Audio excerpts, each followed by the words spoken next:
recently found out that I passed the Certified Nutrition Specialist exam with the Board for Certification of Nutrition Specialists. Y'all, I'm so excited. I cannot even tell you how excited and happy I am that I passed this exam on the first try. And I just give all glory to God because He helped me to pass this test on my first try. I'm making this video because I want to tell you all a little bit about my experience in preparing for the exam. Whenever you're researching and gathering information on this test, there's not a lot of videos where you can kind of hear another person's experience taking this test.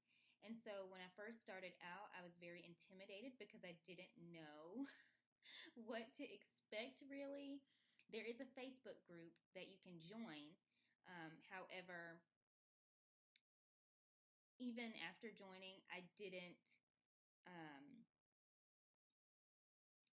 feel necessarily that much more prepared for the test. So let me back up and tell you a little bit how I got here. So in 2023, I graduated with a master's in functional and integrative nutrition. And I knew while I was in my master's program, I wanted to become a certified nutrition specialist. And so after graduating, I was working towards a health coaching certification, and then I decided not to pursue that after a year. So I worked with clients, I was health coaching, but it didn't work out, and I didn't end up really enjoying that route. So it was always my intention to pursue the CNS credential, but I thought I had to have all this experience, all of the supervised practice experience hours, clinical hours before I sat for the exam. And it wasn't until after I met with a potential supervisor when I was trying to figure out who I wanted to meet with, who could kind of help to mentor me through this process and sign off on, my client cases. Well, after meeting with one lady in particular, and one CNS in particular, she really helped me to put things into perspective, and she was just like, go ahead and take your test. So immediately after talking to her, I went ahead and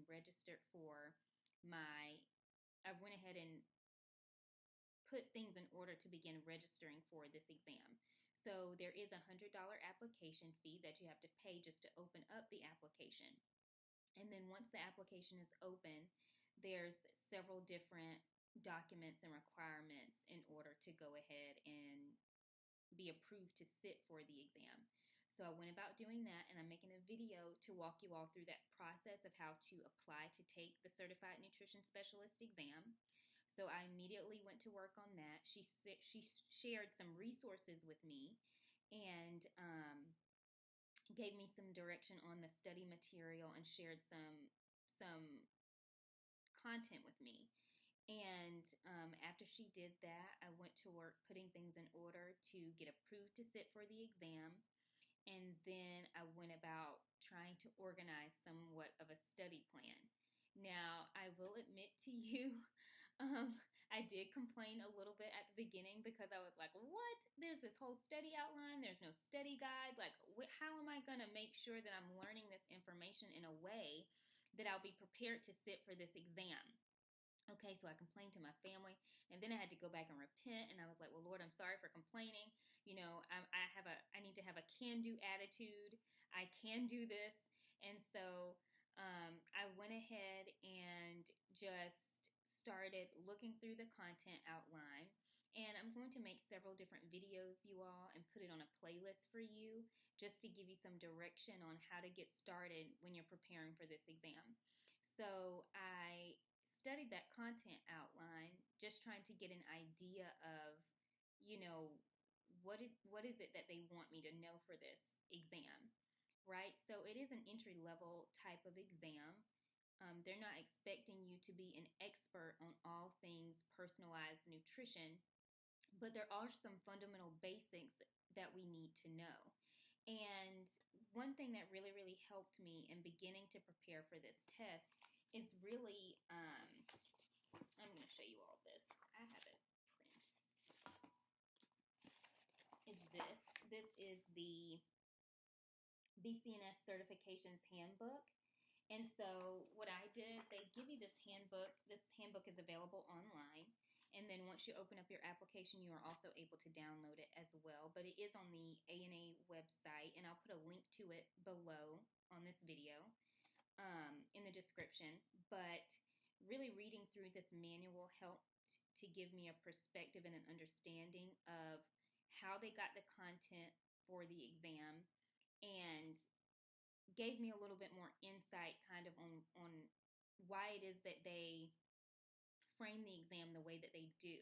Because the way that they get the questions and come up with the content for the content outline is that it's done by them conducting a job analysis with individuals who already are certified nutrition specialists.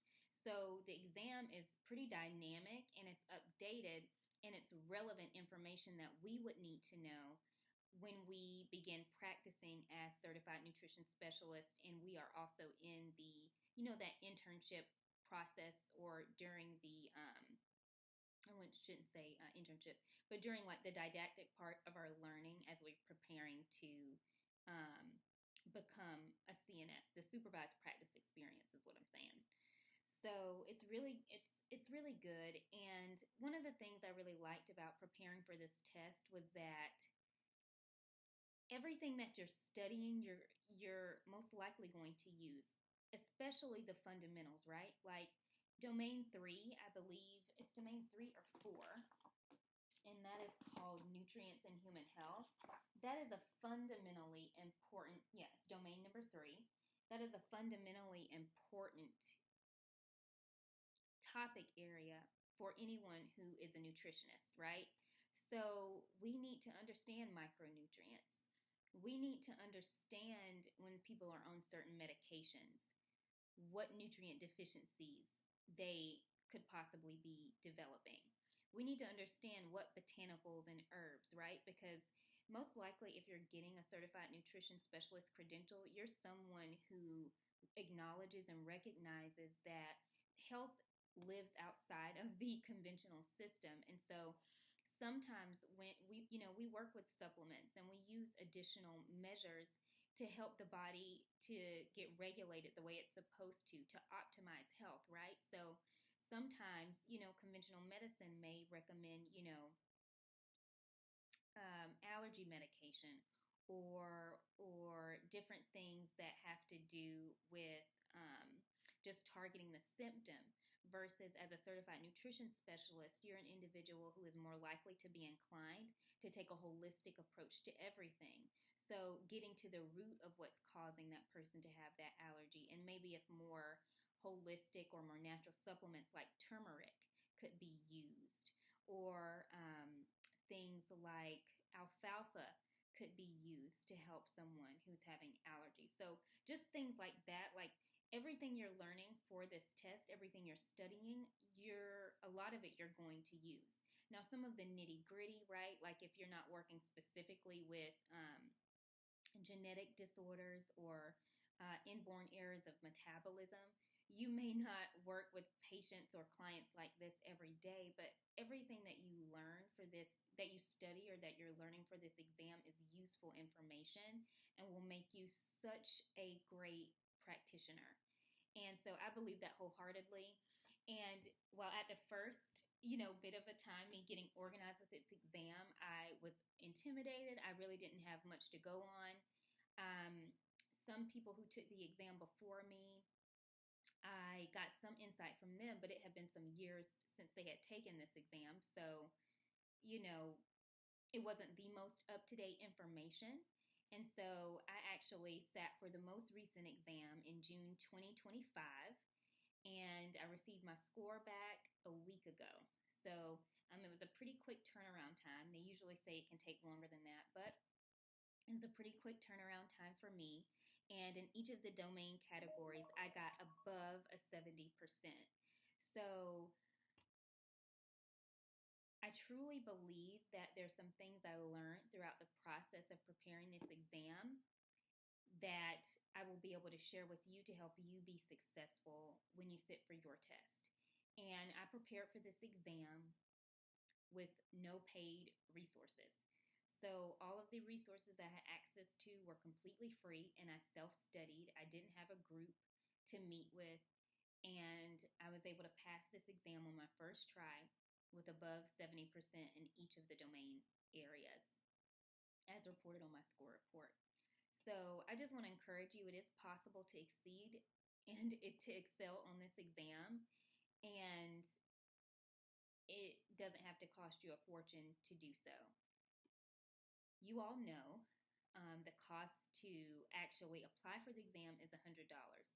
And at the recording of this video, I believe the application cost could have gone up to $150. And I'll have a link to where you can see the updated application cost on the ANA website. Click the link in the description below to see about that, but it may have gone up to $150. And then to actually pay to register for the exam, it's $400 after you're approved to sit for the test. And then the test center also has a fee as well, in the range of about $80 or so at the time of the recording of this video. So that's just information to keep in mind.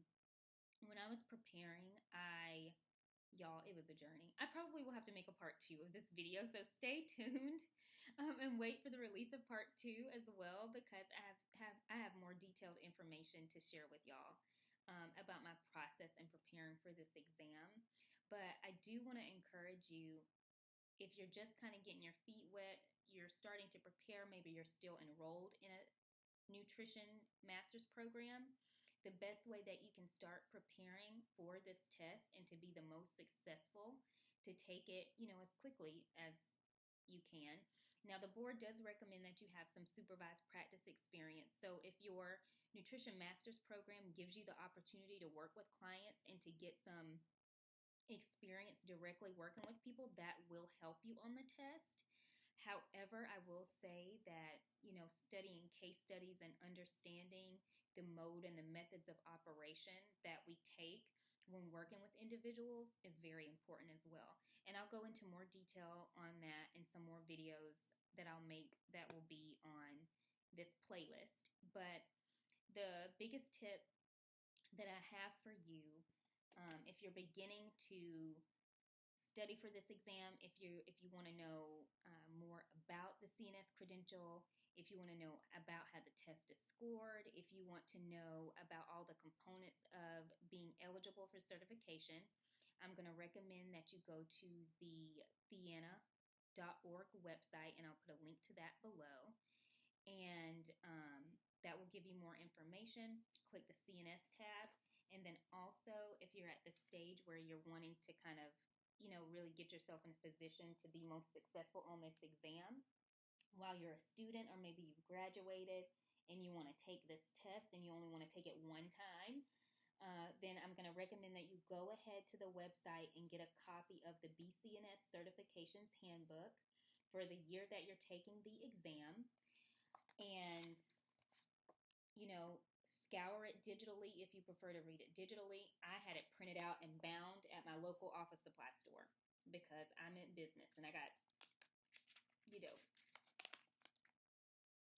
sticky notes and highlights all throughout this book because I wanted to understand what I was going to be walking into as it relates to this test and what I'm getting all into, becoming a certified nutrition specialist. So that's my first recommendation for you on this video.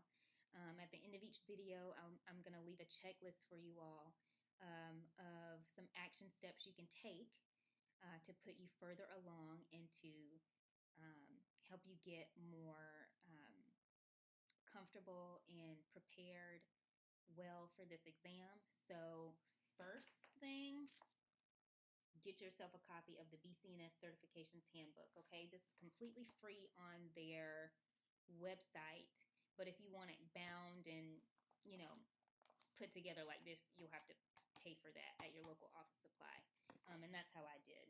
So that might have been like a less than $10. So I pretty much prepped for this exam for free, but this was just something I wanted to do. I didn't have to get this. It was about $10. So free or $10 for my preparation, y'all. So that's all I have to share with you for this video. And I hope you'll join me again in another episode. I'll see y'all soon. Take care. Breathe easy. And I'll see y'all next time.